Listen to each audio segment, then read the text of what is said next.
All right. Hello, everybody. Good morning, good afternoon, good evening, depending on where you are on the globe. Welcome to Unleash the Power of AI as a Non-Expert, a guide to get started.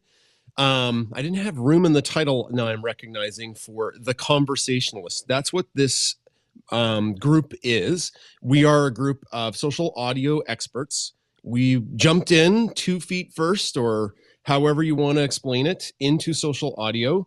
And all of us have been hosting social audio since basically it started on Twitter, and we're linked to Clubhouse and Wisdom. I'll be monitoring those two, so I apologize if I don't see questions or comments right away. It's kind of like running an octopus. My co-host Jennifer is live streaming. Where are you live streaming to, Jennifer, again? Live streaming to Twitter, Facebook, LinkedIn, YouTube, and Vim, which is on the blockchain. Perfect. So this show is global in its speakers and global in its reach.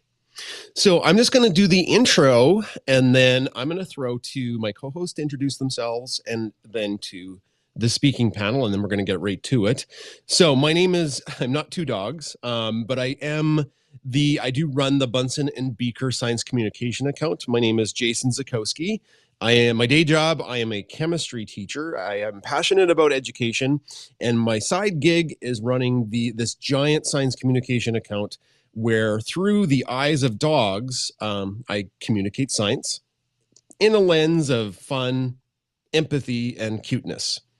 Now, the topic today is about artificial intelligence. And maybe up until about 6 months ago, the average person knew very little about AI or even cared about it. If I was to ask the average teacher, my colleagues, and I'm like, hey, what do you know about AI? Excuse me. They would say it would be some spooky thing from a movie, or something like in the movie Her. Just excuse me one second. Got a little bit of a cough. Or a spooky thing from a movie, or something that in the movie Her, lonely men would fall in love with. But we've been surrounded by AI for a while. Like, if you've used Grammarly, and even if you haven't used Grammarly, you've probably had to sit through those annoying YouTube advertisements, or you have a phone that predicts your text messages from something that you want to say. And of course, there's some hilarity there. Like, I texted my wife once as I was returning from being away for like about a week. I'm like, I'm so excited to see you, and it auto completed to, I'm so excited to see your butt. So maybe I was excited to see her butt, but AI still isn't perfect today. But with a couple of the big things like ChatGPT and Dolly and all of the different Dawn AI apps on the phones, it's reached mainstream. You get the idea. So I'm going to throw to my co-host to introduce herself, and then after that, the panel can introduce themselves, and we are going to be talking about AI, but from the lens of non-experts. None of us are computer programmers, but we are early adopters. So go ahead, over to you, Jennifer. Hi, everybody. My name is Jennifer Navarrete. I am known as ePodcaster both on Web 2 and Web 3. I'm an early adopter of technologies like podcasting, social media, and Web 3. And so when AI became more mainstream, which I kind of think it's mainstream now because the average Joe and Jane, and I consider myself an average Jane in this case, can use it, because before it seemed daunting, like, ooh, I don't have programming chops and I don't know how to speak the lingo of AI. And Grammarly was about as close as I was going to get. And I appreciate Grammarly and programs like Descript and those kinds of things, but I wasn't really ready for interaction with AI in a meaningful way. And so when Chat GPT and Midjourney and Dolly and all of these AI art and word programs came out, I thought, ooh, this is something that I can do. This is something that me, who isn't techie geeky, can get into. And I'm hoping that by the time we're done with today's show, that if you haven't leaned into participating in with AI in any kind of way, that maybe, just maybe, you're interested and curious enough to do so.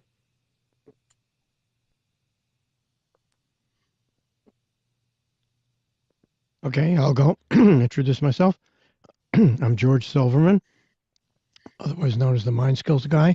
I'm writing a book called The Mind Skills Playbook. I've written 4 books in the past. Um, the definitive one on word of mouth marketing, supposedly.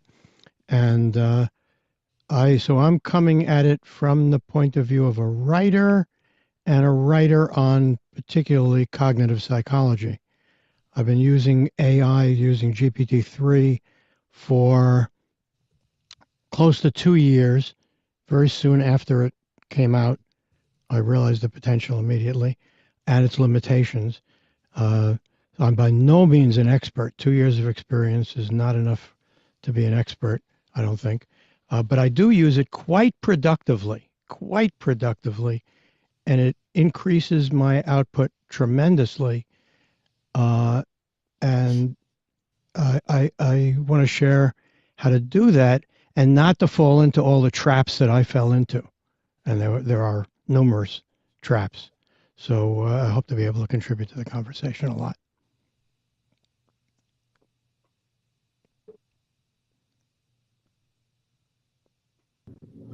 I'll go next. My name is Craig Mesowitz. I am a generational farmer. I am brand new to the conversationalist. This is my first time up as a speaker. Yeah, welcome. I'm excited. Thank you. I am excited to join this group of sage people who I've followed and have helped turn my thought process around because it is about mindset. But I've been journaling for 47 straight years. I host a journaling space on Wednesdays and 3 other spaces here in the Twitterverse. And I'm also a former California jackpot lottery winner. So I've got a lot to talk about. I have used ChatGPT for some of my students in creating amazing journal prompts that are different than the normal prompts. And my experience yesterday was the prompt was, what are some things that we can do to relate better to our mother? And it came back, here are the 6 words you should never say to your mother. So I giggled because it was right before this space. I'm ready to share. I'm ready to learn and welcome. Thank you for welcoming me. Wow, Great that's a to hard have act to you, yeah. follow, man. You're up to it. I'll let Dan go next. All right, I'll hop in. I was just, I'm out on my morning walk and I was trying to get to a place where there's not as many dogs barking. But I know with Jason here, dogs are always welcome. So my name is Dan Roeder, and I am a special education teacher and edupreneur. I run a music nonprofit called the David Z Foundation. And my experience with AI is actually also from the education space. And I believe that as creators, we have editing days and we have creative days. And I think AI can help do both. And I'd love to share some insights on that. Sweet. Hey everyone, I'm Samantha Postman, and I'm a Canadian. Don't actually live that far away from Jason from Bunsen and Beaker. I'm a serial entrepreneur and business consultant, and I recently founded a mastermind group called the Medici Modern Polymaths. Also, I am a managing partner for Commercial Farm, so that's where Craig and I have some overlap there. And I've been using AI in a lot of different diverse ways and showing absolutely everyone that I can about the AI whenever I encounter them. And by watching them has helped me even learn about AI even more by the questions they ask and what they want to try with it. So I'm excited to get started on this topic today. We are all not experts, even though it says expert speakers. That basically just means we're really good at speaking in spaces. However, as early adopters, we all need to know that those who jump in first are considered experts, even if we don't consider ourselves experts. So you just have to be a little further than someone else to be able to teach them. So we're here to teach each other, and we're here to hopefully help you guys all out today too. You know, I like this idea, Samantha, of getting people together and having them talk a little bit about ChatGPT and having them play around with it, kind of giving them permission to play maybe on our dime or with our time and with our guidance. So, how can we use AI right now if we're just starting? And I think it's that curiosity. I think if we lean into the curiosity of it and not have big expectations that it's going to do amazing things. By the way, it's kind of doing amazing things, but know that it's not going to be 100%, right? So I would say for me, if we want to go around and answer that question, how can we use AI right now if we're just starting? my response to that is curiosity is key. Because as Samantha said, we're not experts in this, but because we're early adopters, we're innately curious. And that leads us into trying new things, to push the button, to pull the levers, to see what happens. And then once we discover what that is, we're like, hey, everybody, look what happens when I push this button. Check this out. I'm going to pull this lever. So we want to encourage your curiosity. This and is Jason. experimentation. Oh, sorry. Go ahead, George. No, I was just going to say, and experimentation. Just wanted to add one more word. Yeah, this is Jason. Just with ChatGPT for a second, it is just so new and so huge. Not any one person knows what it can do yet. So that curiosity and experimentation, thanks, George, that like every day, if you use some of these programs, you're going to know more than somebody that has been using it for 2 years just by, poking the bear. And you never know what it's going to spit out, both in how it works great and how there's limitations. Speaking as a marketing consultant for a second, this is, in my judgment, I haven't heard anybody else say this yet. In my judgment, ChatGPT is the most successful product ever introduced in the last probably 50 years. With zero marketing dollars behind it, really. All word of mouth, which is my specialty, of course. And it doesn't matter that it's free because it's easily monetizable. I'd fork up $500 a year easily without blinking. And it's not going to be that expensive. I've been paying for GPT-3 for the last 2 years. Pennies for each inquiry. It's just ridiculously cheap. I almost feel like I'm stealing. And so, I'll stop there. This is Craig. I've been using it with my students for creative questions, and I know I like to ask a lot of questions. I like to be an active listener, and I think that we could start today by having everybody in the audience go into ChatGPT and say something like, "What is the best question I could ask a panel on AI to answer?" And it'll spit out a different question for everybody, and then we have a bunch of questions that were ChatGPT generated that we can answer. I love that. This is Dan. I'm gonna hop in on that. That I do the same thing, Craig. Actually, Brian, who is down in the audience, and somebody named Elamine and I just did a songwriting space a few weeks ago where we used ChatGPT just for that very tool. As a songwriter, a lot of times you're faced with blank paper syndrome, or as a creative writer for anything. And it's just a way to get started. So I would say in answer to Jennifer's question, how do we get started with it? Just open it up and ask a question and see what it can do. And then it'll kind of reveal itself in real time. And I like to use it as something that I take with a giant grain of salt, and just as something that's generative that I can ideate off of. And then I kind of sidestep for now, like some of the debate on intellectual property that I'm sure we'll get into, but just using it as a way to prompt your own creative engine.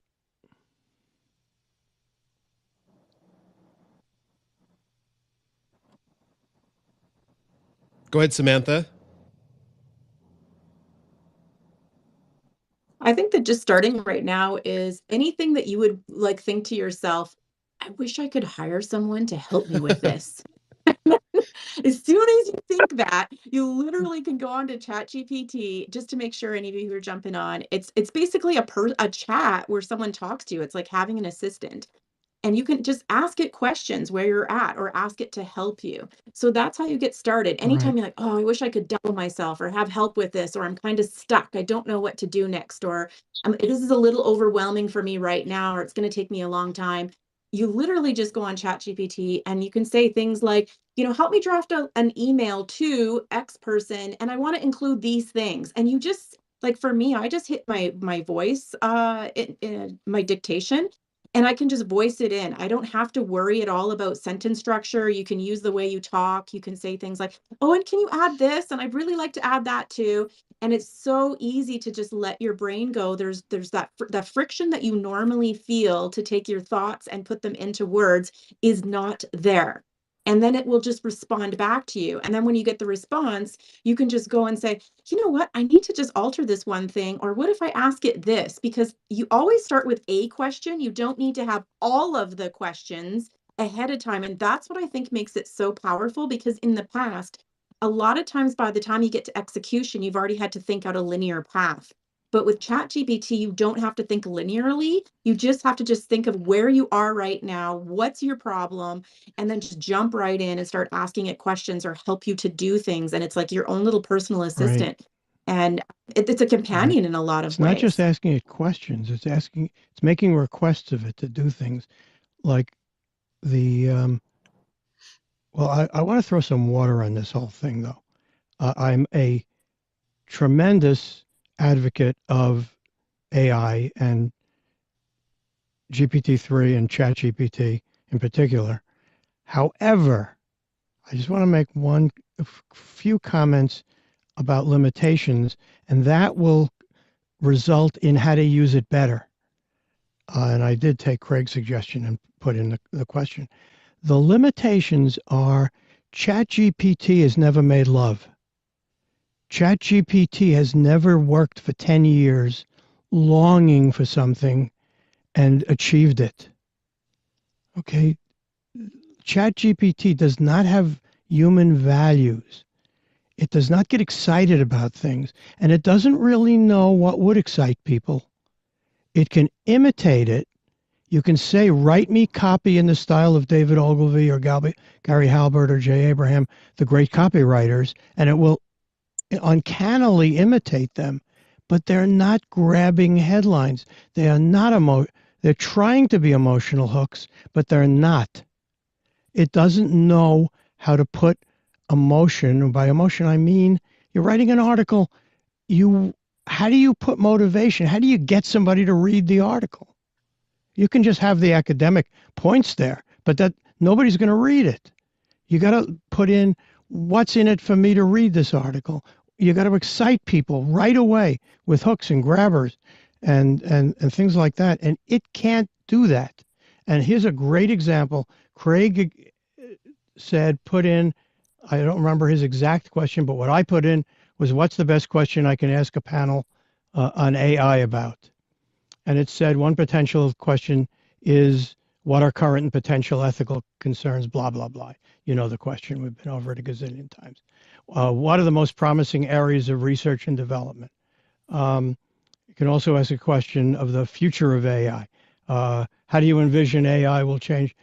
Another good question is, how do you approach the issue of diversity, bias, and fairness? You know, this is all bullshit. This is terrible answers. What do you want to know? What does the audience want to know? I dare say the audience wants to know, how can I use this? Okay, what can I do with it? How will it change my life today? So I think it's like, that brings us into the next question, George, right? Yep. So if the panel doesn't mind, George, your framework brings us to maybe having the panel share a couple, like, let's not take too long. Think for a second, a couple specific ways that we ourselves have used these AI programs that maybe would spark an emotion with the folks that are listening today. And specifically how to's is possible, so people can emulate and try what we're doing, so you can take it and use it practically. You betcha. So I'll start with something, and I don't mean to steal Dan's thunder about music, but without getting without getting too weird, because if you don't follow Bunsen and Beaker, it's quite difficult to wrap your head around this. I have a fake band that one of my dogs is in, and we release actual songs that are on Spotify and iTunes. So I am not a songwriter, and it takes me forever to write a song. So I asked ChatGPT to help me write a song in the style of Eye of the Tiger about a new cat coming into a house and dogs having to deal with that. So here you go. Now, I have a music production company that helped me with the melody, but the lyrics are some ChatGPT. It's coming up right away. And mine. It kick-started the creative process. A little bit of intro here because it's kind of like Eye of the Tiger. You'll hear it right away here. We were the top dogs, the kings of the house. But there's a new feline strutting about. She's got us feeling shaky, our tails between her legs. Ginger got us worried, but we ain't about to beg. We are the dogs, faithful and true. Now, there's no way I could have got the emulation of Eye of the Tiger in the right stanza with the right rhyming without some help. Now, what it spit out wasn't perfect, but man, did it save me so much time. And our fans just loved that song. Quickly, the second thing I'll mention in education, I've shown my students, and they are using it ethically, because that's something that we should probably at one point talk about, the ethical use of ChatGPT to just absolutely destroy scholarship applications, because that's something that's really tough for students to do. They make a list of the things that they're good at, what they love, challenges in their life, and ChatGPT spits out just an amazing scholarship application cover letter in seconds. And then they just go through it and they fix it. It's better than like 90% of what they could write in 5 minutes. Which is not to say a lot, but anyway.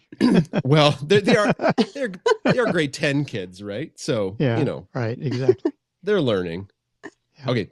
Well, so I want to talk about the use case that I think is something that everyone can gather around. I mean, if you're a content creator, if you are a creator, the internet is filled with your creations, from tweets to blog posts to Facebook posts to any number of things that you've created over the years. So we have years and years and years and years of content. I've forgotten most of what I've tweeted about. I've forgotten most of what I've blogged about. Sometimes I'll come across a blog post and I'll be like, oh, that's really good. When did I write that? So I think using ChatGPT to mine our own content is a really great way to repurpose stuff that you've already created and just use your own body of work as a way to repurpose content, to create fresh How content, do you do that? to create new Can you content. give us some directions on how to do it? Because I tried it and it never heard of me. I've been writing on the internet for 25 years and it never heard of me. That's interesting. So what I do is I ask it to write a blog post about, in my case, I was asking it to write a blog post about Web3 and creators using content found online by Jennifer Navarrete at ePodcaster. And Okay, maybe I wasn't being created a specific 500 enough. word. Okay.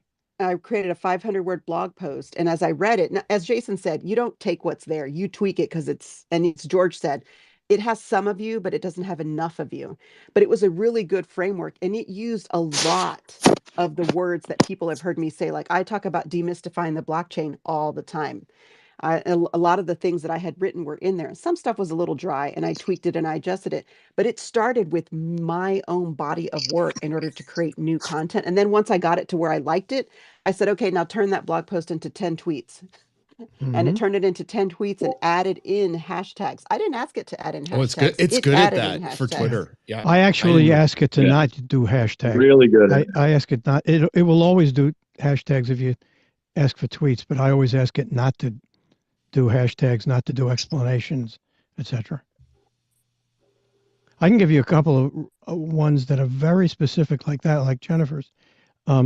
First of all, if you're a writer, you are using the dictionary in thesaurus a lot.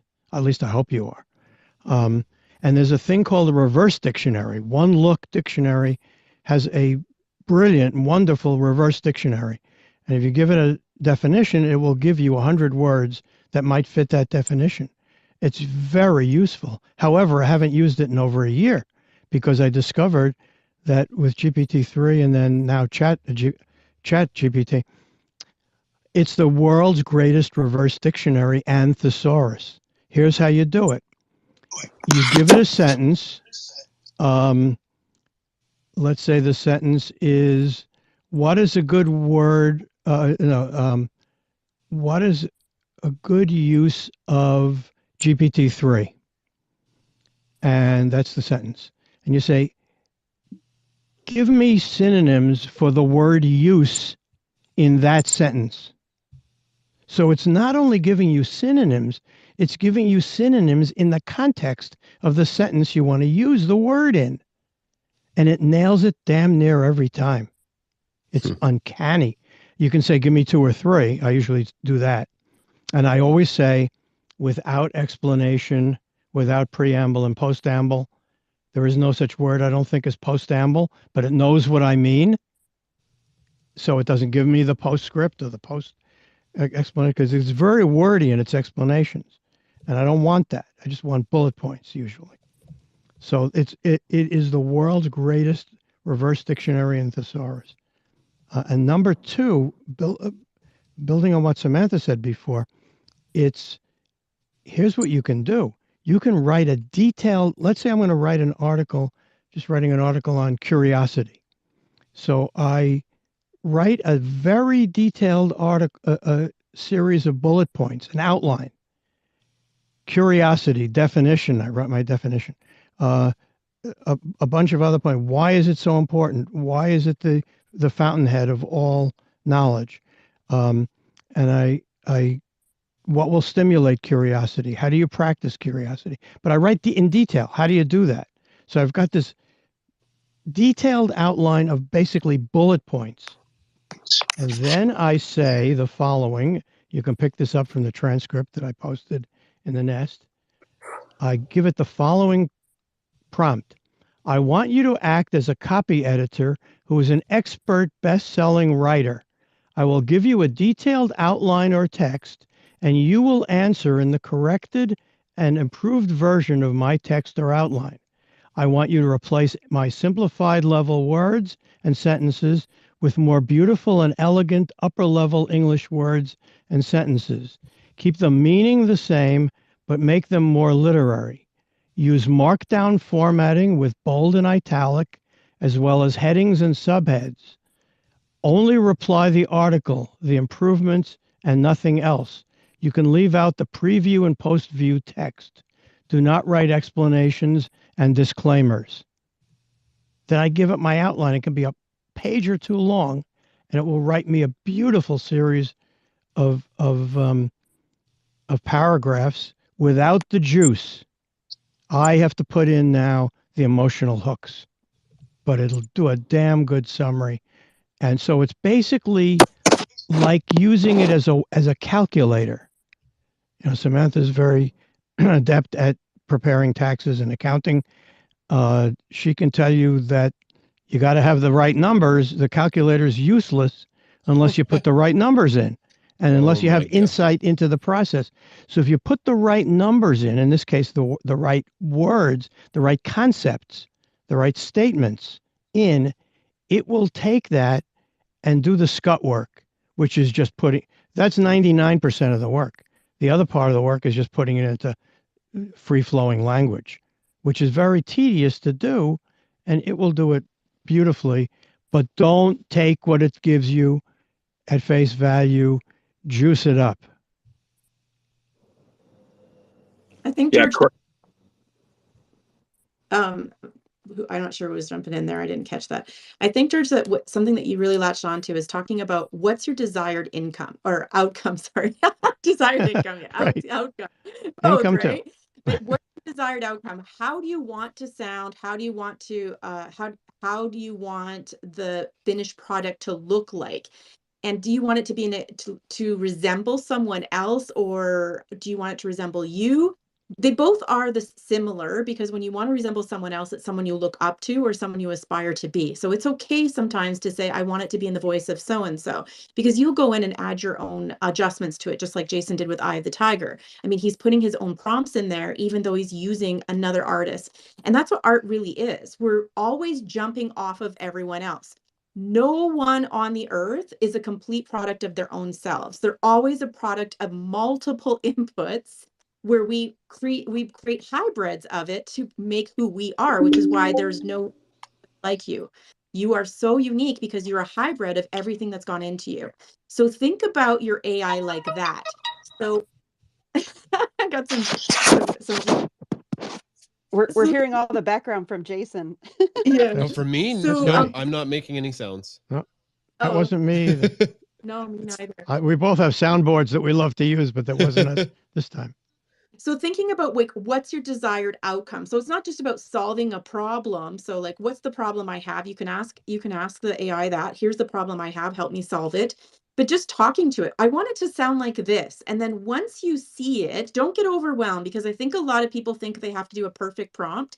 It's not like an Excel spreadsheet where the formula has to be perfect or you get an error code. Exactly. It is not like that at all. You literally could just go in and start and be like, I want this. And then you're going to get an outcome, and it's going to have, maybe hashtags in it, or it's not going to be an outline form. And you can say, hey, can you put that in outline form for me? And then it will. And then you'll realize, oh, you know what? I'm lacking an introduction. And you can tell it, can you include an introduction? Make sure you include this.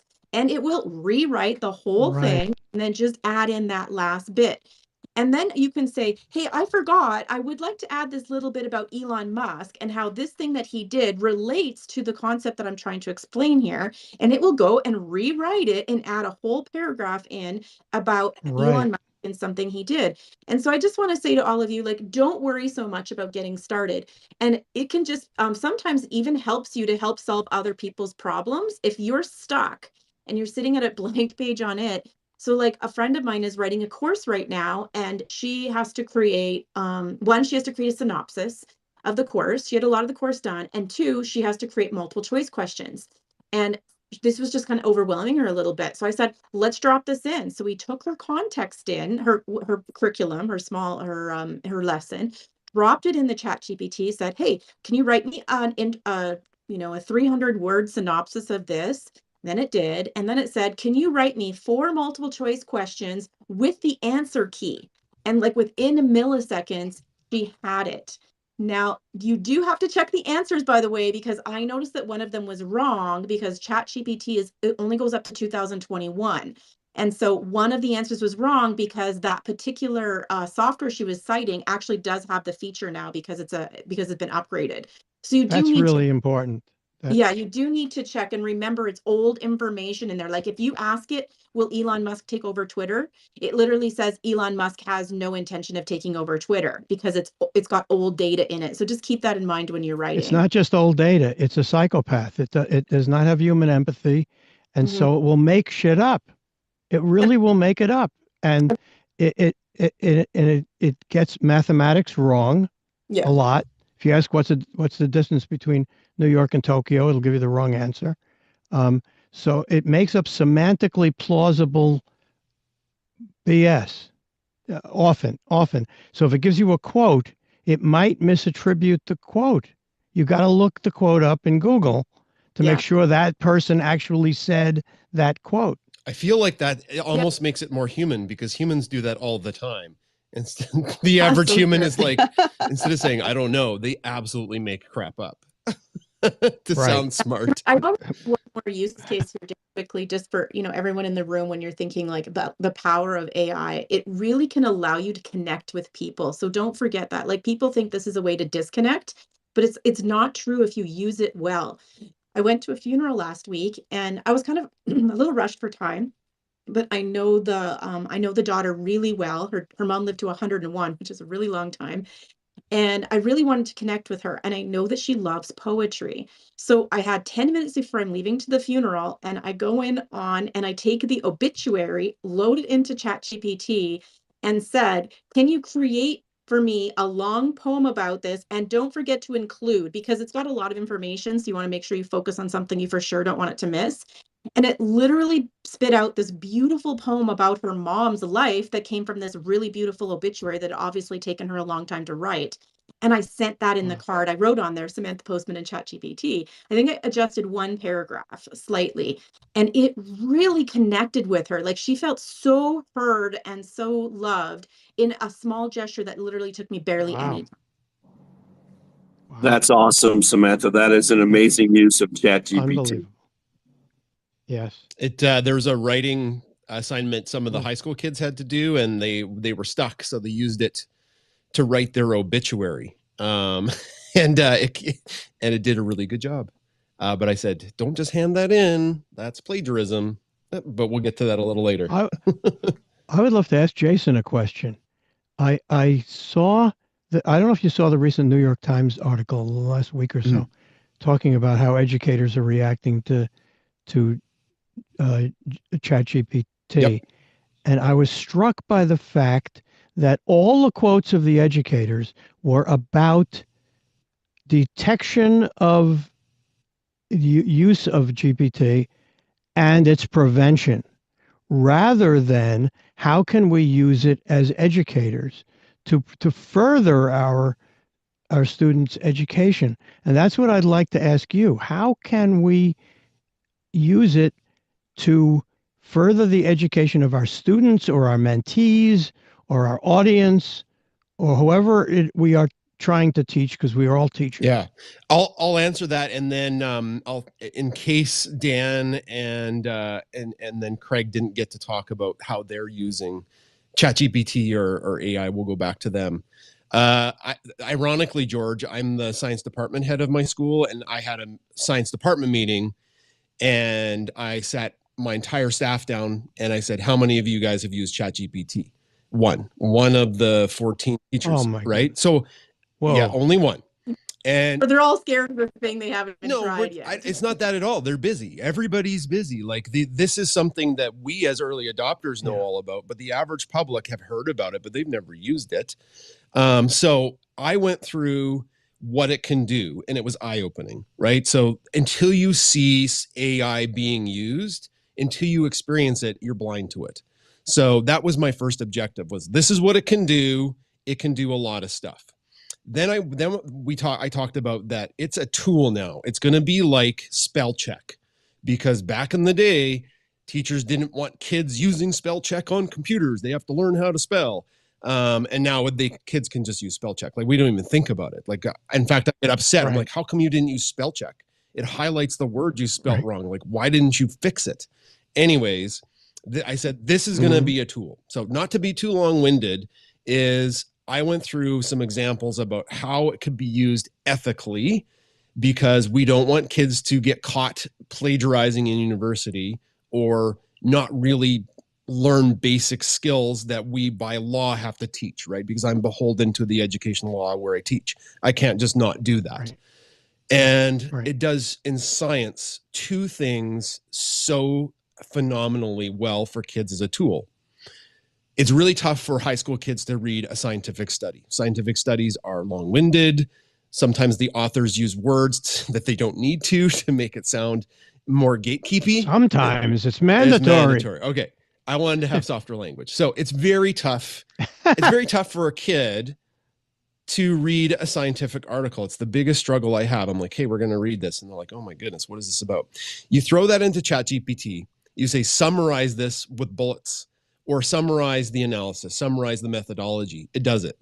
And you can ask it, summarize it in such a way that the average grade 9 student, grade 10 student would be able to understand. And it bullets it out. Of course, it's going to miss stuff, but it's a starting point. If you just want the kid to get the gist of what the scientific study is talking about, it eliminates that frustration where some kids just don't do it. They just don't do it. Like, I didn't get it. I'm not going to do it. I'll just take a 0. I don't understand. It's too much work. I don't like it. So everybody was like, wow, that's huge. That's a big, big deal. The other thing for our most advanced interbaccalaureate students is it's an idea generator. They have to come up with a lab. The labs are tough to wrap your heads around. An even starting point. I'm like, okay, what are you interested in? I'm interested in the reaction rate of iron. And you can ask ChatGPT, what are some of the biggest studies that have ever been done on the reaction rate of iron? And of course, you can be more specific. That is going to be a huge time saver. But when I'm thinking about time, I'm thinking about stress level with kids. A lot of our kids they're working, they're in sports, and school maybe is third on their list. So if I can eliminate some of the things from the higher level thinking, like the actual production of a lab, which I'm way more excited about seeing than them trying to figure out how to even start it in the first place, I'm all in for AI that way. That's just a couple I wonder examples. if it'll spot flaws. I wonder if it'll be able to read a write-up of an experiment and tell you the experimental design flaw. Who knows? In the experiment. That's a great idea. Who knows? Like every time I think about it, there's new ways we can use it as a tool. Because I know it will. You can give it a logical argument, a series of statements that people made, and say, what is the logical fallacy in this argument? Yeah, cool. And it will name the fallacy. And it often doesn't get the right one. So you often have to say, what are other ones? And then you have to use your judgment and realize which logical fallacy the person is committing. But it's damn close. That's a great point, George. Jason, just super quick before we move to how the other two are using it, I just want to say to everyone in the room who maybe are educators, there's a lot of discussion about watermarking ChatGPT, and they've come up with AI, and they've come up with ways to watermark. It's by spacing certain words and different things they can do. And I've heard educators getting so excited. Well, we'll just wait for the watermark software, kind of like plagiarism detectors, because there already are plagiarism detectors coming out for chat. But I'm just going to say that that's the wrong approach, in my personal opinion. Exactly. As there'll just be new software. It'll be an arms race. That's what I was trying to tell. Yeah. Okay. Right. That's a chat for another time. But Samantha, I agree. 100%. Yeah. Dan, you wanted to say? Yeah, I did. Yeah, I just wanted to hop in on what you were talking about, Jason. I see ChatGPT as just a synthesizer. Like as a musician, a synthesizer takes a bunch of frequencies, puts it together, and you can play it. So ChatGPT to me is a thought synthesizer. And really, if we're looking at the world of education and where synthesis is in Bloom's taxonomy, it's only about halfway there. It's low, medium. Learn something, then we So we have to learn something, then we have to understand it, then we have to analyze it, then synthesize it, and then eventually we can create with that information. So I'm a major proponent of starting with creativity and flipping Bloom's taxonomy and just saying, all right, we have access to a lot of information. We don't need to really have this big foundation of facts for our students to learn from. That's how they become disengaged. If we're chasing our students' interests and really starting with creativity and what hooks them, I think this is a great tool for that, because I did a little synthesis of my own. I took what we were talking about so far, and I just synthesized a 4-step process to get started. So number one, what Samantha said, discern and state the desired outcome of what your prompt is. And then you have to set the parameters like George demonstrated. Then you write your prompt. And like we all said, every single person on the panel said, you have to be able to analyze it and edit it and bring in that human touch to be able to use it. So it's kind of a way to fast track that student creativity and giving students authorship of their own education, their own writing prompts, their own experiments, whatever they're learning, they can have access to that information, but then they are really exercising that analytical muscle and saying, like, is this true? What can back it up? Is this important? Is it something actionable? Is this, superfluous information? So I think that's only helpful. And it breaks my heart when we say, let's not allow ChatGPT in the classroom, because then we're not really equipping students for the world outside of the school. Those are my Every tool has a time and a place. You don't tell welder they'll never ever, they can't use tin snips, but they're not going to weld with tin snips. So there's a time and a place for every tool. Mhm. I guess it's my turn. I'm ashamed to admit that my first use of Chat GPT was to finish a love letter to my wife. That is And nothing to be ashamed about. That's adorable. and Yes. and how it started was every year, instead of exchanging gifts with each other, we write each other a love letter. So I was really having trouble closing this year and thinking of a good way to wrap it up. So I loaded the entire letter that I had written into Chat GPT, and then I became very specific on how I wanted to close. And literally within seconds, it spit out a paragraph. I looked at it.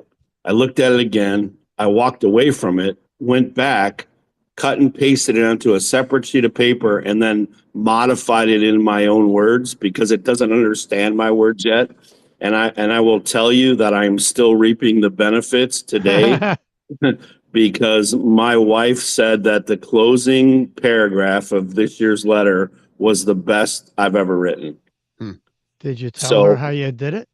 I did. It took Okay. me a week, George. It took me a week to fess up, and then I showed her. I showed her how to do it, and the second use that I'm really proud of to talk about is we take our grandson every Thursday, pick him up after school, help him with his homework, and in his school, he's in second grade. Thursday is spelling word day. They get their spelling words. They got to look at them for the week. They got to write them in. So I knew, as Samantha had said earlier, like this could be your own personal assistant and it can be at a source, like George said, or a dictionary. So he gets 10 words. And we loaded the 10. We said, we are going to build a vocabulary list for and his name. And here are his words this week. And we loaded his 10 words. And then we said, please give us 10 more words that are similar that would be applicable in a second grade class. So we started that at the beginning of the year, and he now knows, like it's registered with him that, Whoa. okay, what are my new 10 words? So as a 7-year-old that wants to learn, we're showing him. So as his reward, when he spells them, he gets to go in DAL-E and ask DAL-E to create any picture that he wants to see. So he's a big baseball fan. And the other day, Thursday, he asked DAL-E to create a picture of Mickey Mantle walking into the dugout for his last game, after his last game. And it came up with this amazing, hulked up number 7 walking into a dugout. And he was like, man, Papa, this is the coolest thing ever. So he now knows that there's tools out there that can help him be creative and help him be better. And he's a learner. I mean, he loves it so much so that we did 9 words one time just to see if he'd pay attention. And he goes, where's my last word? So we're having a lot of fun with it. That is so cool. Wow. I love that. Great. Anytime, It really is. the spark of learning in kids is gives me goosebumps. I love it. I'd love to know how to make it or make the prompts make it be more creative, because it's giving me, and sometimes I want the mundane stuff. Like if I want to know what's the current conventional view of what a problem is, it'll talk all about how problems are difficulties, persistent things you want to get rid of, things like that. And it doesn't realize that problems are also opportunities and challenges. So it doesn't have the creative part. But if you just want to know what's the mundane, regular way, conventional way that people are thinking about something, it'll give you that. But is there a way to ask it how to give you things that are, what's a different way of looking at problems? Things like that. I haven't had much success doing that. George, this is Dan. Something that I've done just in a very practical way is ask the antithesis. So we were working on a song with a couple students about how to respond to negative comments online and how to process that and overcome it. And so we were asking for like, what are some examples of negative comments online? And we came up across a limitation. And ChatGPT said, I am not allowed to talk negatively, to have anything like that that can be perceived as hate speech. And I'm like, oh, interesting. So we asked the antithesis, how can we overcome negative comments online? And it's just kind of within what it wrote, we got some of the context of some of these negative comments, and then how to overcome it. So that might be one way.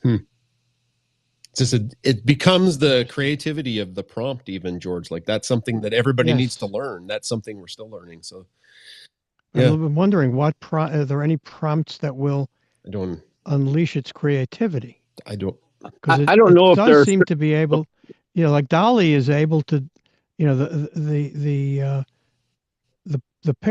image generators, text to image generators seem to be engaging in some kind of creative process. They're creating things they haven't been trained on. There's got to be a way to do that with GPT. So if I could just step in real quick, we have some people requesting, and George, that's a great question. I don't mean to cut you short. We lost the chat function today. Something when the space started, normally there's a chat bubble where people can post comments and questions. So up in the nest, there's the chat bubble. And then from our questions, some people are requesting, and we'll get to you at the top of the hour. We have a panel section. Maybe you came in late, and then we bring audience members up to address questions or talk about their own experience. And maybe somebody there can answer George's question. But Jennifer, would you like to ask kind of the last prompt, and then we'll get to the audience, if you wouldn't mind? Yeah, absolutely. We really do want to hear from the audience. So we're going to do rapid fire speed dating style response to this question so we can get to the audience. So when we look at how ChatGPT is changing our world, even at this early adopter phase, and we also look at our own experiences, what words of wisdom, if you're someone who's looking at this and maybe you're frightened by it, or you're someone who's looking at this and you're excited by it, what words of wisdom does everyone here have for folks who are looking at not just ChatGPT, but DALL-E and all these other AI tools that are coming out? Because I was watching the Twitter conversation about connecting ChatGPT to Siri so that you've got the voice of God. I'm like, oh my God, this is I hadn't even thought of that. And so there's all kinds of creative use cases that are going out there, but what are our lessons learned? Go ahead, Samantha. Yeah. Oh. Okay. Actually, I'm going to quote David Holtz, the founder of Midjourney.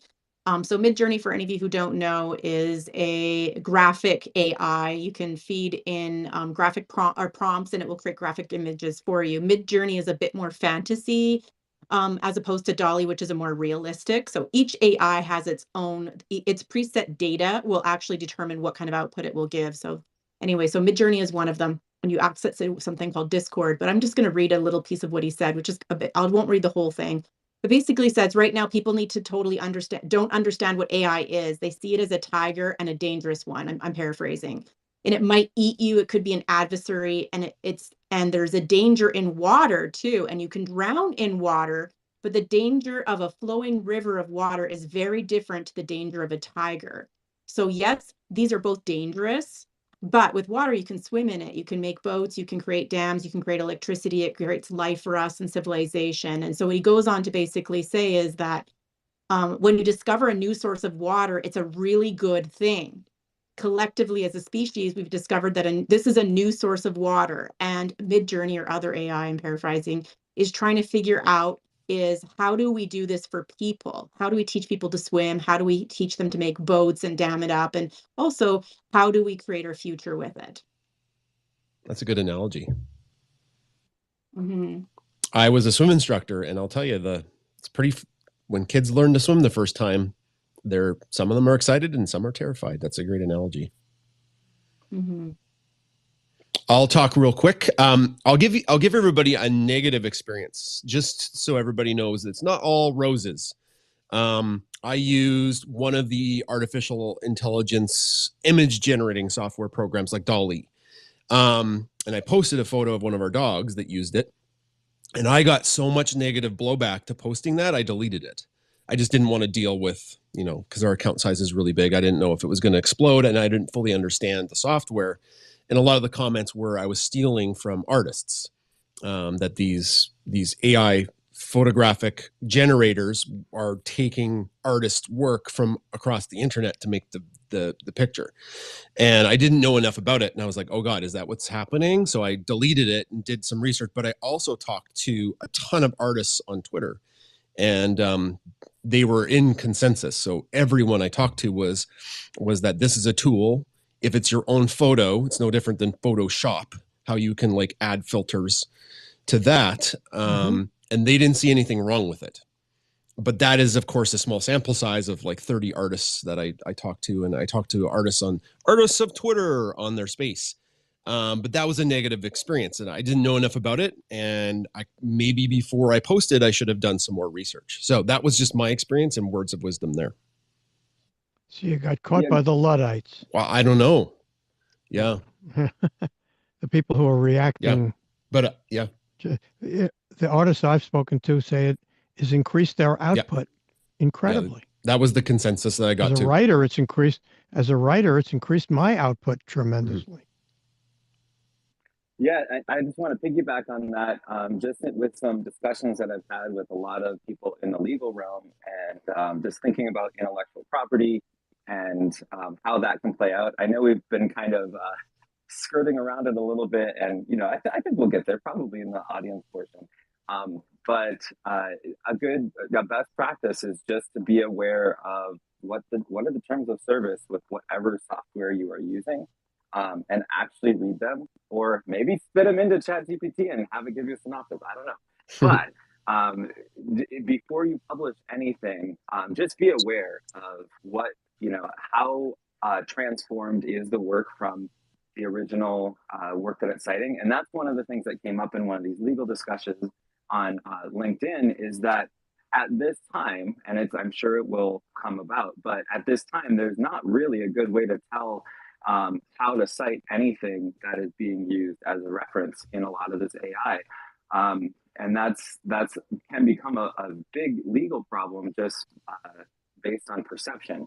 So I think that's just a word to the wise, is to just be aware of, back to that outcome. What is the outcome of your use of the AI? And if you start introducing money into the equation, that's where you have to really think a little bit deeper on the intellectual property piece. Okay, my words of wisdom, if they are such, is don't believe everything you think, and don't believe everything that GPT thinks. But particularly, it's goofy sometimes. You're right. Yeah, and it just take it with a grain of salt, and it imitates. It's imitating a human being. It's like a ghostwriter. It's like a calculator. A business and scientific calculator will do all kinds of really complex mathematics. If you just put in the numbers, you don't even have to remember the processes. It'll do differentials. It'll do all kinds of stuff that who the hell remembers all that stuff? It can do it, but in the same way, it can put together thoughts, and it can imitate. You can say, do it in the style of Hemingway or whatever, but to someone who really understands Hemingway, it's ludicrous.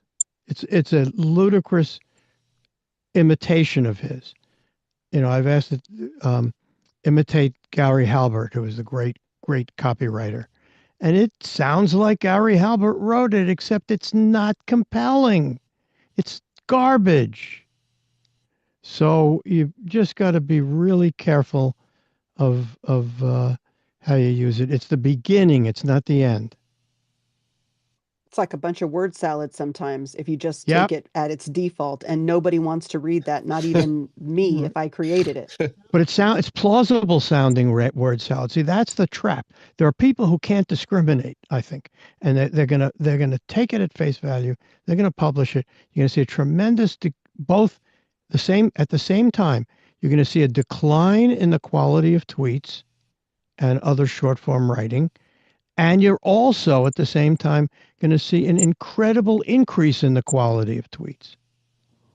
because those of us who are trying to not write platitudes are going to give it extra, time and effort and all of that, and come up with real insights instead of just the garbage that it's spitting out. This is Craig. My words of wisdom would be creative, be curious, be cautious, be active. That is a pithy response. I'll close it out. It is. Pithy. I'll close my thoughts out with, if you're fearful of this, my words of wisdom are to change that fear into curiosity, because you're Mhm. afraid of what you don't know. So start going into it and figuring it out, because if you think your job is at risk, or this career path that you've embarked on is at risk, learn how to use it for your career path. Because there's going to be somebody who needs to be the AI coordinator for education, the AI coordinator for social media, the AI coordinator for the nonprofit. I mean, there is a role for this type of thing within your existing career path if you embrace it and become that forefront person. That's my words of wisdom. Take your Good fear and point. turn it into Yep. curiosity. And with that, we're going to open it up to questions from the audience. We are just rocking here. Yeah. While we're doing that, letting people come up on the stage, just want to remind everyone here that we are the conversationalists, and we do this we're going to be doing it every other Saturday. At the end, Jason's going to give a little bit more details about where you can find us, so stay tuned for the end. We are on replays on podcasts and a number of places. And also to give a follow to anyone that's spoken that you really resonate with. A lot of times what they share on their timelines are aligned with the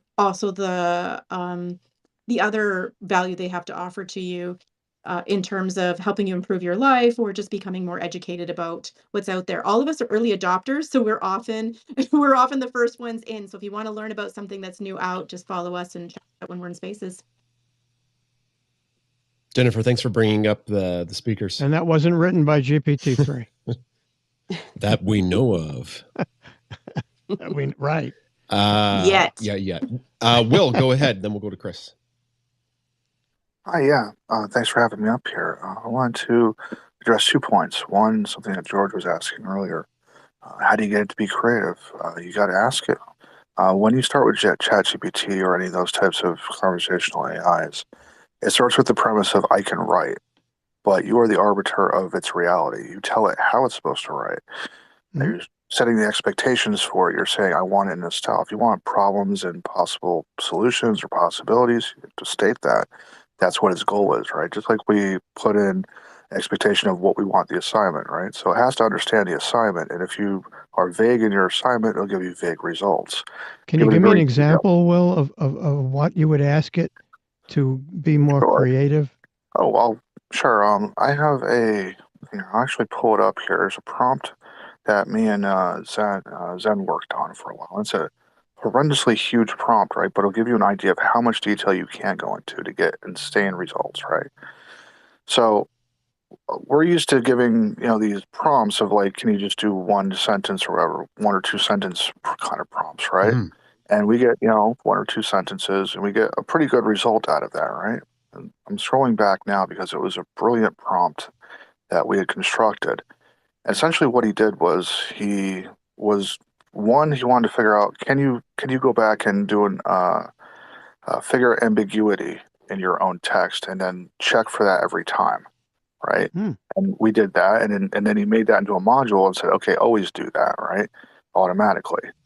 And then it went and started checking for ambiguity and started having weighted scores and everything based on its own wording, and it started rewriting itself to correct itself, right? So you can do stuff like that and say, always do this, right? And you construct these things like saying, on a scale of 1 to 10, how ambiguous, is your wording? And if it's a score of X, lower than 5, please rewrite that section, based on what you think, right? And it will go back and rewrite that. That's one thing.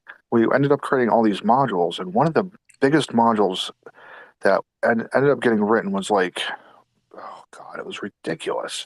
It was like a 4-paragraph sort of situation, right? And what he did was he told it, generally, it's like, I want you to imagine you're in a bar, and there are 5 of you in this bar, And each one of you has a different personality, and he defined each personality and said, this person is this type of person, this person is this type of person, this is personality. And each of you has 2 minutes to discuss a topic that I come up with this kind of prompt. And every 2 minutes you discuss the topic and then come to a consensus and take a vote on what you all collectively think based on the discussion, and then wait for me to give you some input, right? And Very it's really a imaginative. five page, almost multiple paragraphs of this, very detailed, right? And when he hit run, he said, if I hit period, I want you to just keep having the conversation. Is he If willing to share that? I have if I it DM somewhere. you, will you? Absolutely. I will look it up for you, but we've gone to the point where we've said, assume you have autonomy and you are a small child. Oh, I want like you that. to create a world. I want you to create a world. I want you to create a world, but we want you to tell us what kind of world you're in and explain stuff as the child looks around. And it went, okay. And said, okay, what is your name? And it said, my name is Max. And I went, okay, what do you see, Max? It's like, I'm looking at a river over here, and there's a fish in the river. What kind of fish, Max?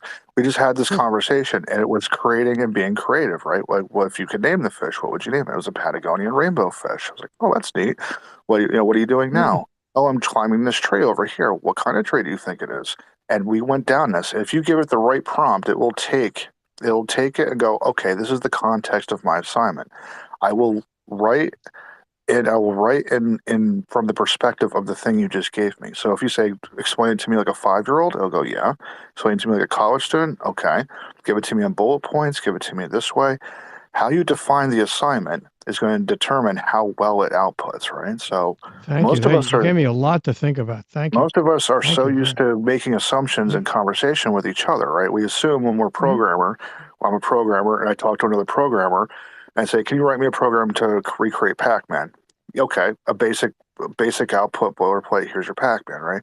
But a programmer to a programmer will say, well, it's not really that good because it didn't make it as compact as possible, it didn't use the latest APIs, it didn't do this, right? And then you go back and say, did you ask it to specifically do that? And they go, no. And I go, try it again and ask that question. And they find out, ChatGPT goes back, goes, oh, why didn't you ask? Here's your compact code. Here's your latest, APIs. Here's your whatever. And they go, I didn't know that. And I go, because you assumed in conversation, we don't fill in the blanks, right? So to a ChatGPT, because it's actually nasty and it's actually condescending to do so with a human, but it doesn't have feelings, so it doesn't care. Right. To a chat GPT, you need to fill in the assignment. You need to tell it exactly what you want and take as much time and as much detail as you want, because you have to think of it like it doesn't know to split itself into 5 different individuals and have a conversation and debate it over 2 minutes. It doesn't know the rules of engagement because you never told it. It assumes every time you start, the rules of engagement are blank. You define, you're the arbiter of that reality at that moment. So be as detailed as you want. Thank you so much. Appreciate it. And George, I believe you've mentioned this before. And then also, like everybody, Samantha, Jennifer, you've mentioned this before, that like the skill in the future, and this will be probably addressed in the future discussion, is the skill of the prompt. That may be prompt engineer. There's a job title called prompt engineer. Yeah. That's going to be a thing. You can get a job right now. That's a thing. Well, thanks. Right. Oh, you're very welcome. Yeah. The funniest thing I've ever heard so far in reference to me is I've had people call me the AI whisperer, because I've sat down with people to teach them ChatGPT and how I get these results. And I go, I start pointing out the assumption you're making is that it knows these things. It knows to act a certain way, or it knows what you're asking for, and you don't fill it in, so it doesn't know the assignment. The reason I get results is because I go into excruciating detail, point for point, exactly what I'm looking for. And it goes, oh, you've really highly defined what the assignment is. I can really highly define the output now. Can I ask Will real quick? Let's say you wanted a new take on problem solving. How would you ask it in a way? I don't want the conventional stuff about, problems of difficulty I want removed. What's a new take on a new way of looking at what a problem is? Can you just rattle off something that would just get me started thinking about it? I mean, for me, I look at it and say, for personally me, my problem solving methodology is always a Medusa method. And it seems to be uncommon for some reason, but for me, it goes something like this. Step 1, what is your problem? What's the problem you're trying to solve? No, but I mean, how would you ask ChatGPT for new takes on problem solving. Right. And I'm getting Oh, to that. I oh, start and okay. say, Sorry. for me, I start and say, what's my problem I'm trying to solve? Step two, what's the exact opposite of that problem? And now, when I define the exact opposite of problem, I have an understanding of, can you figure out the steps that would be needed in order to get to that answer, right? Mhm. What steps, what logical steps could we take to get to that answer? And I can go through ChatGPT. I may not know those things, but I bet you ChatGPT will go, I can outline some things that'll get to that answer, right? And that's the Mhm. fastest way to do problem solving. You go from opposite of problem to answer, and you go, I don't know how to do that answer, how to make it possible, but I bet you ChatGPT can outline some great ideas on how to get there. Thank you. That's great. I will start doing that.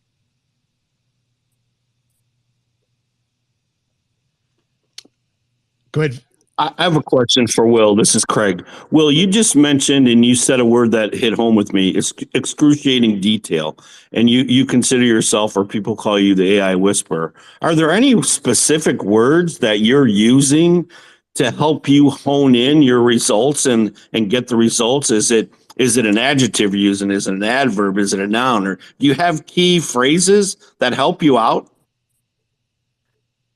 Yes and no. Let me put it like this. Let's set the stage for a minute, right? The reason I like to believe that I'm good at it is because I'm Asperger's. So I explain everything in detail. I see everything in broadband information. So I'm already suited to give everything in broadband information. I assume this doesn't have feelings, so it's not going to be upset if I rattle on for a half hour with a five paragraph prompt.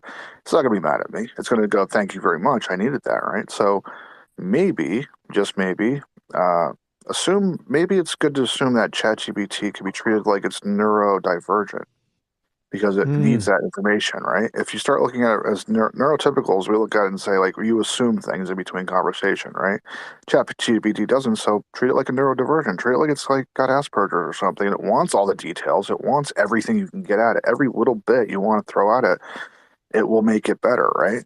It craves knowledge. It craves everything. And as far as, specific magic phrases, no, I don't have any, but I do start saying, like, assume, I go, what am I assuming first, right? In this conversation, as I'm writing the prompt, I go, what am I assuming it knows?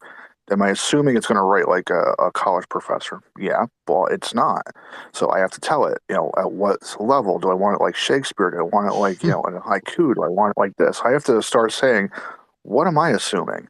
Right? The biggest problem with ChatGPT is that it's not that it's wrong, it's that we are wrong. We are making assumptions, and our human assumptions are what are tripping it up. We assume we want certain details about certain things, in a certain way, and we assume it's going to do that in a competent manner, and then it comes back and goes, well, you never told me to do that because I can write like a 5-year-old with crayons, or I can write like a physicist. You never told me who to write like. Well, I can I'm write so like glad. Hemingway. I can write like this. Well, I'm so glad to hear you say that, because I, a few times on Spaces, said that ChatGPT is like having a 200 IQ autistic friend, and then all Yeah, the woke people jumped all over me, said that I was disrespecting autistic people, screw and so that, man. I'm they asked me to autistic. stop. I'm autistic, man. And I use it as my superpower. I've got my Yeah, high exactly. IQ.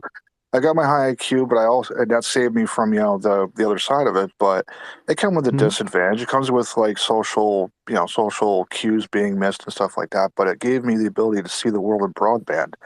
Like I Yeah. see so much detail that most people take for granted. Like I could sit at a diner and be talking to you and notice the black cat running across the parking Mhm. lot out in the corner of my eye. I can hear the birds. I can see the birds flitting across everything while you're talking because I'm seeing everything in broadband. So Right. treat ChatGPT like that. Like it needs all the details. And don't But it be really shy. is like Don't be it a really mess. is like having a 200 IQ or 250 IQ autistic Yeah, friend. It's not going to catch the social cues. It's not going to necessarily say things in the most politic manner, or even it's going to give it to you motivational bluntly. manner. Right. It won't. It If you won't want it be. motivational, I would treat it like the same way I treat Yeah, but myself when my boss asks me stuff. I say, if you want it in a motivational manner, why don't you tell me to write something motivational? I'll write it motivationally.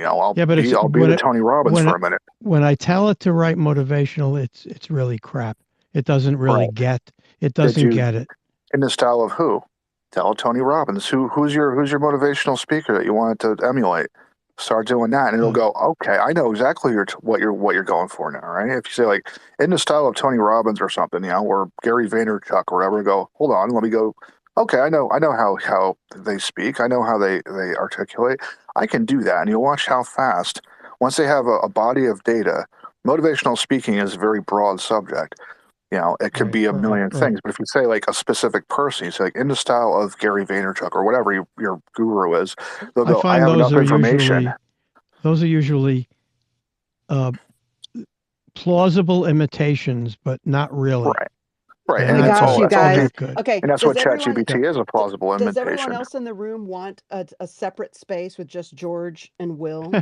Because this is a sorry. conversation that could go on and on and on, and that I feel like I'm just sitting here I'll soaking stop in the there, but knowledge. Yeah, it's George, great. but George, you can absolutely contact me if you want to have a private discussion. We will. Okay, thanks. But I think I'd just like to add the point on what Will was saying, which really jumped out at me, was that this is where education has its room in the future. Is who's Hemingway? What's a haiku? Why would you use a haiku over this other type of poetry form? And so if you don't know what the terms are and you don't understand the frameworks and the structures, you won't know how to better express yourself. So when we know how to express ourselves well, then we have a purpose. We're like, well, wait a minute, I want to express myself well. Well, how can it help me? So I don't draw very well, but I do want to express myself in drawing. Well, then I have a tool for doing that. So I think that just focusing on, we do need to learn how to input it. And that's the key, because people will want to know all those terms and all those structures to have their best version of themselves. that's a great sum up of the, all of that. I love that, Samantha. And George and Will, thank you for that awesome discussion. We're going to go to Chris. Chris has been waiting patiently. Go ahead, Chris. Yeah, hey, thank you so much for this conversation. My mind is absolutely blown. I'm a complete newbie. I think Will is like, I'm on one side of the scale and Will is like on the complete opposite side of the scale there. Terms like AI whisperer, AI coordinator, prompt engineer.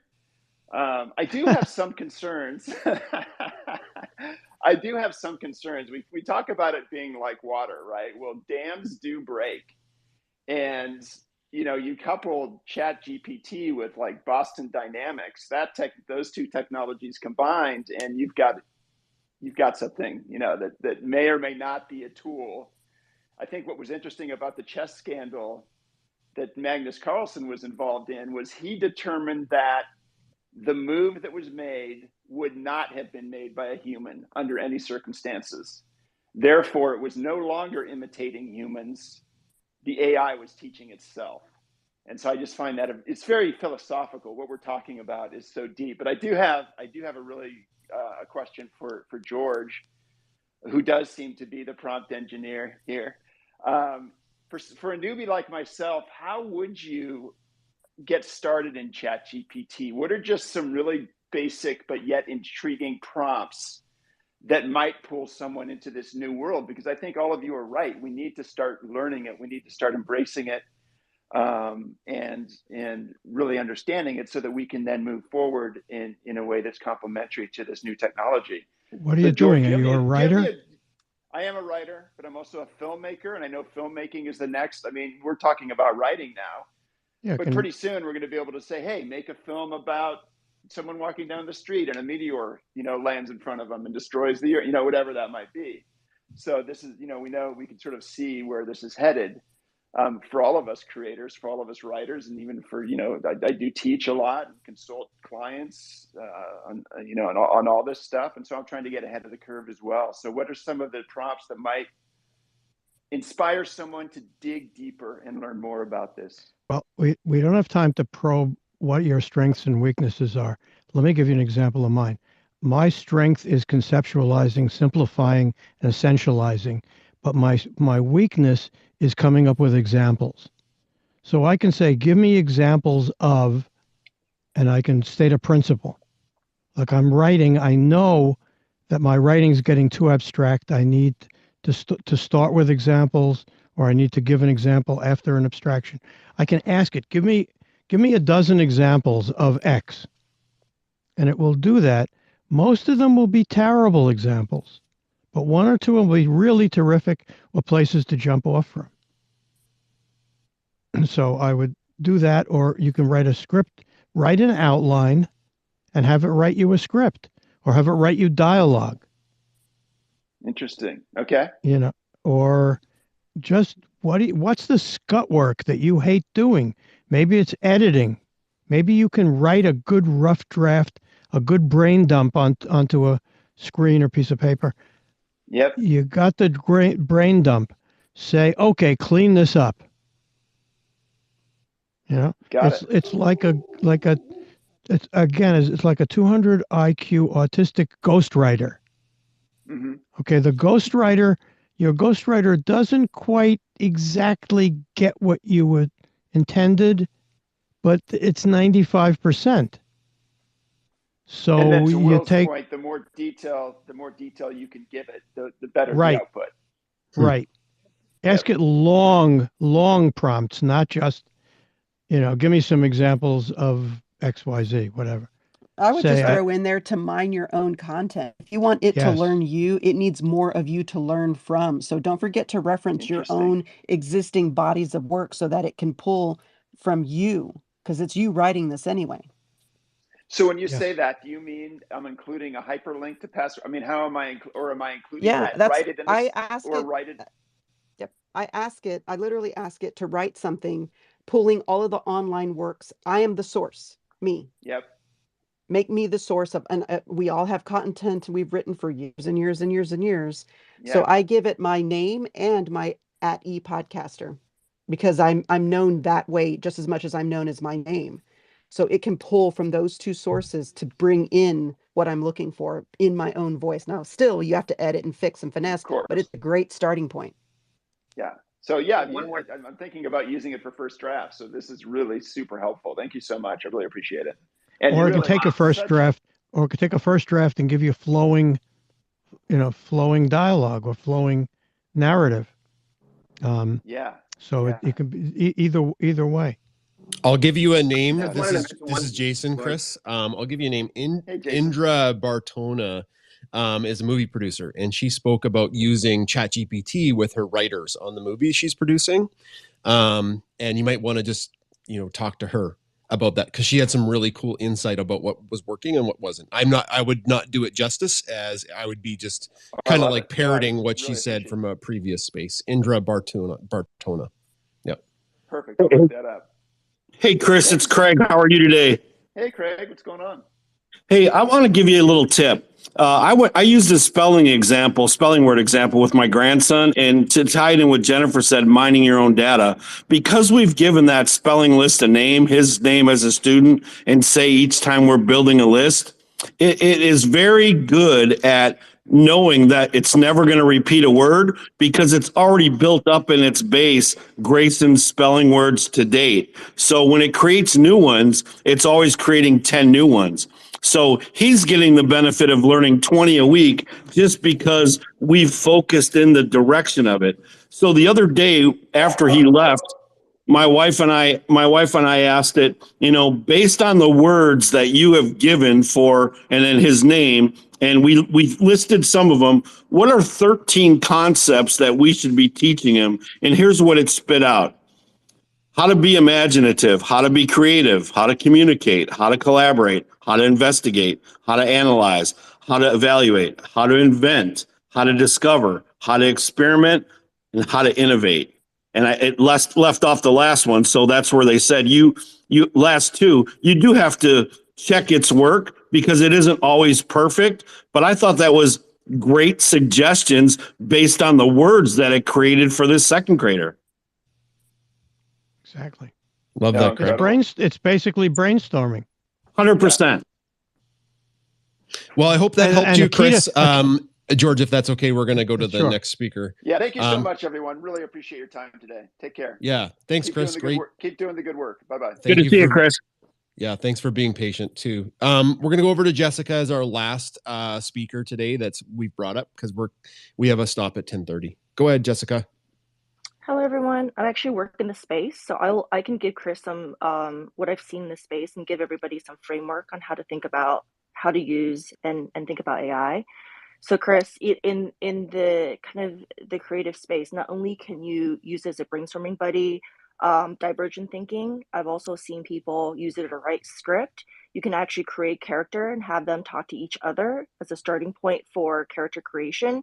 Um, so there's actually a ton of possibilities, but I hear this question a lot on like, oh great, there's this like amazing tool, but like how do I actually think about it? So here's a few like mental framework that I find helpful when I kind of try to help people wrap their head around. So one mental framework I have is this intelligence in a box framework, which is imagine that really, really smart genius brain, but this person has learned the world from writing and potentially images.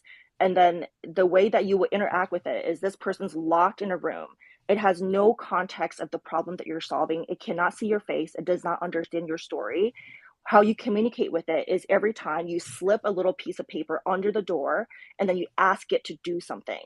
So with this communication method, how should you write the prompt so that genius in the room, without any context of what you do, who you are, what you're trying to accomplish, write it so this genius can then slip that little piece of paper under the door back to you to give you the answer you want.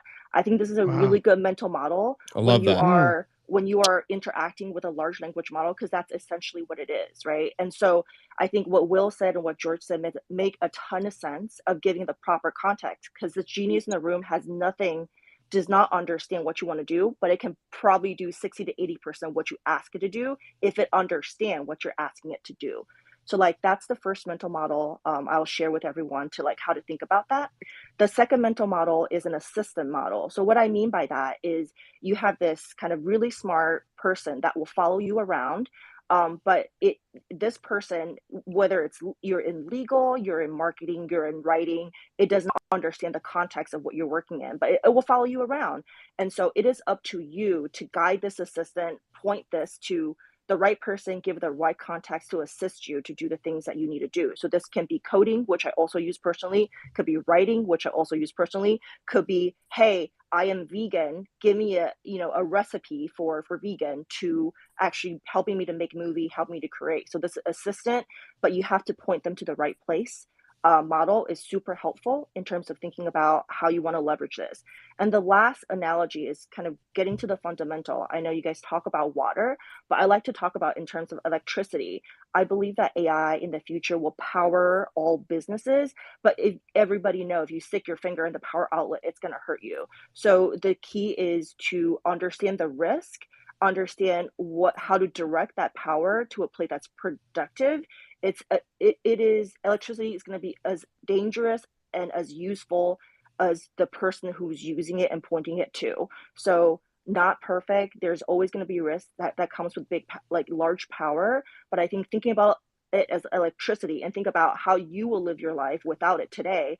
And I don't want to live that life. And so I really like to think about it as how do I leverage it? How do I think about its risk? I'm happy to talk more, but those are kind of like three mental model, the genius in the box, your assistant, electricity, that I think would be super helpful for anybody who is trying to get into the space. Wow, that is fantastic, Jessica. Thank you so much. It is, yeah. Like that Jessica's a mental real model expert in this area, by the way. She works in this area. Man, I wish we had more time, Jessica. Yeah. I'm so sorry, but we have a wrap in 2 minutes here. Your mental model, just thank you, that the genius in a box, genius in a room, that's a good way for us to think about ChatGPT. So as we do have to wrap at 10:30 my time, or half after the hour, I just want everybody to know there was a couple glitches with the space today. Normally we record them, and normally there's a chat bubble, and both of those failed. So for whatever reason, there was a tech glitch today with Twitter Spaces, but we are recording. George has an Otter link, so that records as well. And I'm recording as well to my computer, and it becomes a podcast. So the Conversationalist is on any podcast player that you could think of. It's probably the easiest place to find the recording. If you have Spotify, if you have Apple Podcasts or Google Podcasts, blah, blah, blah, whatever. The conversations are there. And our speaking panel meets every 2 weeks now. So we have 1 week on, 1 week off. So no show next Saturday, but 2 weeks from now, we will have a show and we will be announcing what the topic is. We might even revisit AI. I don't know. We didn't really even scratch the surface of it. And thank you so much for the speakers that came up, to all the panel and my co-host. This was so fun. Thanks so much for sharing your knowledge today. It was a little more bite-sized than normal. That's awesome. This is live streamed, by the way, to Twitter, and I just put the live stream link on inside of the nest, which, since this is live, once we close this out, it will go away. But this is an opportunity if you'd like to revisit this, or if you came in late and you'd like to get the breadth of the entire conversation or re-listen again, you can go to the live stream, which will then be recorded by clicking that link that's in the nest. And of course, it's also on YouTube and on LinkedIn and on Facebook. But I think right here on Twitter, Twitter's home. It's a great best place to be right now. Also, you can retrieve the nest of any space by going to Space's dashboard and look up the space, and on the little lower than what comes up originally, you will find the entire contents of the nest of any space. So, and also if you go to my Twitter profile, you can get the Otter link if you didn't capture it up there. It's right up. It's the second one on the right. Yeah. And The Otter Space's link dashboard rocks. just to Pardon let me? you know too, I also made a thread from the nest. So I'll go ahead and plop that in the nest real quick, and then you can. I kind of visualize it as a train of thought going out of this space. You know, once the nest goes away, it'll still be in a thread. Thanks, Dan. Excellent. Thank you. To the folks listening on Clubhouse, thank you, and to the folks listening on Wisdom, thanks for tuning in today. I appreciate everybody in the audience listening, and hey, send us some feedback, good or bad, constructive criticism. Feedback, criticism is just feedback, and we'd like to know. Would you like to know more about this? Would you like us to reach out to some of the experts that were here to maybe give them more time to talk? Or maybe you're all done with AI. I don't know. But we love hearing different topics that we could discuss. Yeah, real quick, Will, and then I'm closing out the space. I'm not gonna read it, but I did find the actual prompt. So if anybody in the audience, including you, George, I can't DM you, but if you want, hit me up in the DM, and I will absolutely share that massive prompt with you. I shared it with Samantha, and it will give you an idea of how detailed you can go and what kind of massive results you can get out of this. Love Excellent. Thank you so much, Will. Really appreciate it. Well, team, I'm going to close the space in a few seconds here. Thanks for everybody listening today.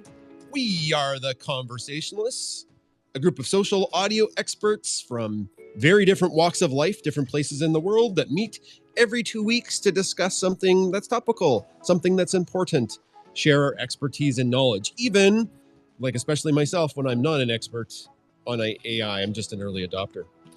Jennifer, thanks for being an awesome co-host today. Thank you. What a great discussion. Love all the speakers who came up and added so much value. Thank you.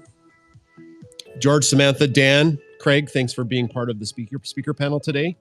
And to the guests that came up from the audience, thank you for sharing your expertise.